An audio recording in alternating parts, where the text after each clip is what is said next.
So, it's been a little while since I've just sat down and spoke to everybody directly, a piece to camera, so to speak. And no, I don't only come out of the cave, unless it's the podcast or FIFA stuff, when something negative happens, because there's been a lot that's been happening negatively recently, and I've been quiet about it. But this piqued my interest a little bit in terms of the overall state of the club. And again, it's something to be concerned with. Yes, in the Sheffield Wednesday sphere at the minute, you might see there's lots of protests going off. There is a growing discontent from the fan base, pretty much the majority of the fan base now, I would say, against the current ownership. And even though I've been someone who's been tried to be level-headed in the past, there has been things that have been unforgivable this season. And this tweet from Kieran Maguire, and I think he did a piece on it properly, about Sheffield Wednesday's finances through the last decade, kind of paint the picture of how Wednesday end up where they are, which I believe, I'm not an accountant, but I believe would mean that the total debt that Wednesday are in is around at least allegedly £132 million, not including the sale of a stadium, which concerns anyone, really, related to a football club when you hear that figure. I think first and foremost, what it shows to me is we talk about where Chansiri has been the best owner we've had, if you think about the money we've put in and all of that. But you look at this span, and in 2011, the average weekly wage at Wednesday was £4,239. And Wednesday made a profit of 15 million that year. The year after, we made a loss of 5.2 million. The average wage would have been League One wages there. I think it was in the transition where we came back up. And that was £3,843 was the average weekly wage. There's a lot in the middle that I'm going to talk about where the wage rises, and there's the Chansiri buyout, and you see all of that, the takeover, the stadium sale and things. But if you look at the start, £4,239 average weekly wage. 2022, the average weekly wage is back down to £5,776. And it just shows how similar the club is in terms of the play, because if you think about wages relating to player quality, right? Some people might call that a poor argument, but I don't think it is given the situation in the League One situation. That is the same as where we were before Chansiri took over. Actually, we're now in a worse situation because the debt has gone from, I believe it said, the accumulated losses, actually, I will speak of it as it's written. Accumulated losses in 2011 were 8.6 million. So that was the accumulated losses related to the club. The difference between 2011, with that average wage structure, and 2022 is now the accumulated losses of Sheffield Wednesday are 131 million. 32 million if you round it up, 31.7. So we're in a worse situation to where Chansiri picked us up. And that, you can see where the mismanagement came in just in the finances here. So you can't say Chansiri didn't have a really good go at it in terms of putting his money where his mouth was. In 2014, just before he took over, the average weekly wage at Wednesday was £6,228. There was accumulated losses at the club at £32.7 million. The player costs that season were £14 million. And our wage bill was £13.4 million. Bear in mind, we were only making 13.9 in income. So we were very much on the wire during the takeover. Chansiri comes in 2015. The wage bill stays the same, obviously. It's a takeover. He took over, I believe it was January, the time he took over.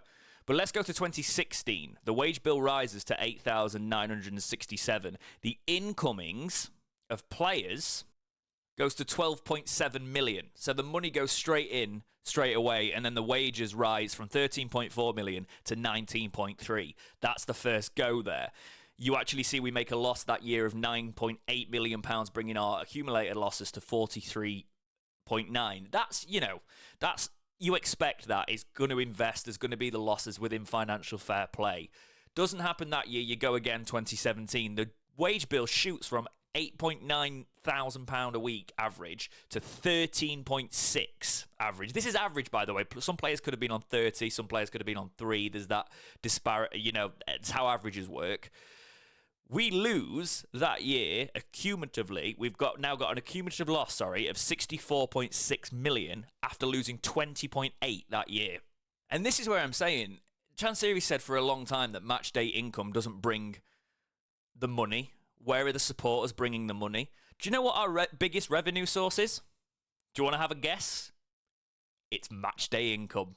2017, 9.8 million was brought in on match day income. Compared to what we got from broadcast, 7.5, commercial, 6.1. It was one of our most successful years financially. And obviously, the chairman was putting his money where his mouth was at the time. Then since learned that the money was spent, let's be honest, it's been spent irresponsibly in ways, and that's why we're in the situation we're in now. But you go to 2018, and it's another roll of the dice. Sheffield Wednesday bringing 25 million that year. Again, 9.4 being matchday sales, 7.1 on the commercial sales that year in 2018. The wage bill's gone to £42.4 million for the year. We made 2.3 on player sales that year. Little bit of money back, but you see about not selling players, so net profit's not looking great because there's no net profit. £35.5 million loss that year, bringing overall losses at Sheffield Wednesday to 100 million. And then you go, 2019, the accumulated losses have gone from 100 million to 74.5. How have we made that money? Now, if you look on this chart, it says non-recurring income, 44.5 million. Guess what happened during that time? The stadium is sold to the owner. So if you actually look at that, you could add that £44.5 million to the debt because we don't own the stadium. Match day, 9.1 million brought in that year. Again, the fans supporting. Wage budget had shifted slightly. It was the start of the learning curve. It had gone to 36.4 million, but this is where Wednesday's decline started as well. The average weekly wage was 16,893 that year. Didn't get much better the next year, 16,906. It got worse in 2019, but the overall losses had gone because of the stadium sales. The wage structure in 2019 was £16,906. It then goes to 2020, £15,588. Still way too much money if you think about where we were in 2020 with the situation we were in. Because then our accumulated losses shoots back up from 74.5 million with the stadium sale to 98.6. So we're in pretty much the same sort of situation we were, and we don't have another stadium to sell. That's the year we sold Lucas Shaw, right? So we made £6.2 million that year in player sales overall. So we started to make a bit of money back in the club, but we still lost 24 million. Matchday income had dropped off a little bit, but £7.2 million still came through the matchday revenue. Commercial was 6.1, broadcast was 7.5. Then you get to the season of the pandemic. 0.1. There was 100k made on matchday revenue, obviously. The broadcast rights, they were gone to 7.8. Then the commercial had gone to 3.8. This is a relegation season. We lost 25 million in that year. We kept hearing, oh, the pandemic cost us so much. I've supported this club. Yes, you have, right? But you also cut $4,000 off the wage bill. The wage bill had gone from 15,588 to 11,287 that year. So you'd cut the money that way. So actually, you actually had a fall. If we'd have had income, you'd have made even more money because you'd started to cut the wage bill. Because Wednesday have always brought in over 7 million a year on match day income. So with that, we'd have only lost, that year, 18 or so million. Again, all alleged. This is just something that Kieran Maguire has very excellently put on Twitter for us to have a look at and collated it. So very much the credit there. Go follow him and support him doing all this work, please. And then you get to 2022. Sheffield Wednesday are in League One. The wage bill has gone slashed more than half, £5,776. Match day income, 8.2 million, more than the previous 2 years, obviously with the pandemic, but even the year before that with some of the cut-off. Broadcast rights, 1.8 million, because that's the big thing with broadcast when you get dropped to League One. It's not ideal. Commercial, 6.4. The fans are still there supporting. 16.4 million was brought in total income. In League One, the wages had gone from 24.5 million to 12.5 million. But we have other costs at 9.7. Other costs in 2021, 8.1. Other costs, 2020, 11.4. That's paying back the stadium. And allegedly some interest somewhere from loans or things like that. Speculation there, obviously, but you hear different things. We made $1 million on player sales that year. Total cost ended up being 22.7 million. We lost 7.3 million. Still losing money, not as much. But that puts the accumulated losses by 2022 at £131.7 million. It's funny we talked about HMRC bill and things like that, and a tax bill not being paid. How do you pay tax when you make this much loss? This is why I'm not an accountant.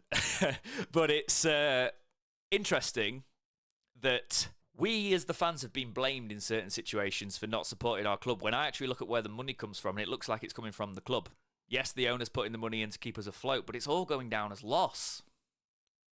Yes, the players are being paid. Yes, the running is being paid. But there was another chart that was available to us. And you talk about how other clubs do this. I need to charge the fans this amount of money on tickets and season tickets, when actually Sheffield Wednesday are up there in 2022 in League One as the 5th highest on this chart I can see in terms of match day income. Norwich with 10 million, Derby with 9.1 in 2018. This is basically an accumulation during that time, I believe, of the highest match day incomes. Forest, it's an undefined year, made 8.2, and Wednesday in League One, which is where a lot of these clubs weren't, made 8.2. Sheffield United, 7.1 was their highest. So you can't say that we have not been backing this team. I kind of wanted to talk about it. Obviously, there's a lot of protests going off at the minute. Does this picture worry anyone else in terms of, we talk about somebody coming in to buy the club. If you buy the club, if this is correct information, you're taking on 180 odd million in debt. Potentially.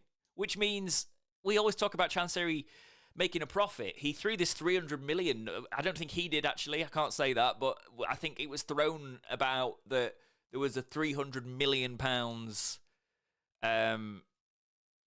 valuation of Wednesday, which would make him profit, which is the only way he'd make profit. There's always talks about him wanting to make profit on his way out of Wednesday. But if the club are 180 odd million in the hole, then you've got to pay that and more, surely.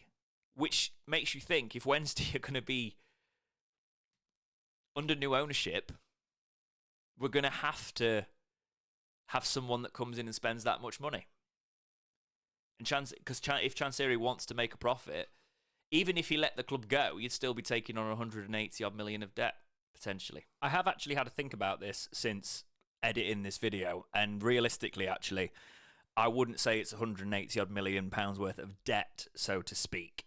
It's very relevant in terms of the losses, because actually, with these been accumulated losses, Chansiri only owes the money to himself in a lot of aspects. So there will be debt. There'll be, stadium sales. There's possibly some ties up from other company or wherever we're getting money from. If it's not Chansiri's money, that you would consider to be debt.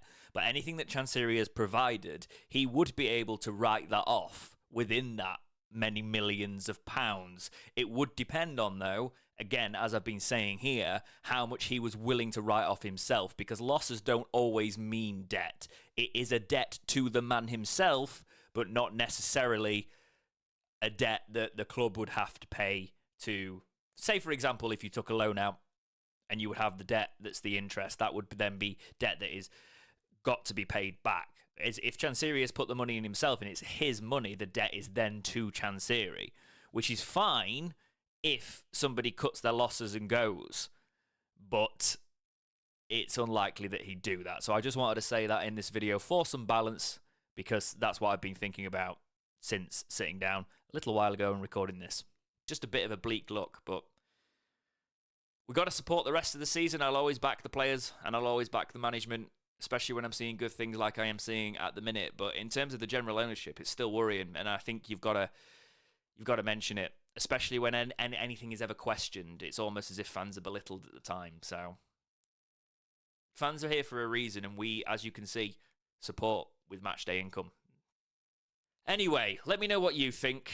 How are you feeling about this information? I know there's not been as much talk about it than I thought there might be when I saw it, but let me know what you think in the comments. We'll have a discussion. There will be a podcast tomorrow live with the Leicester game, so we will talk about this in more detail, I am sure.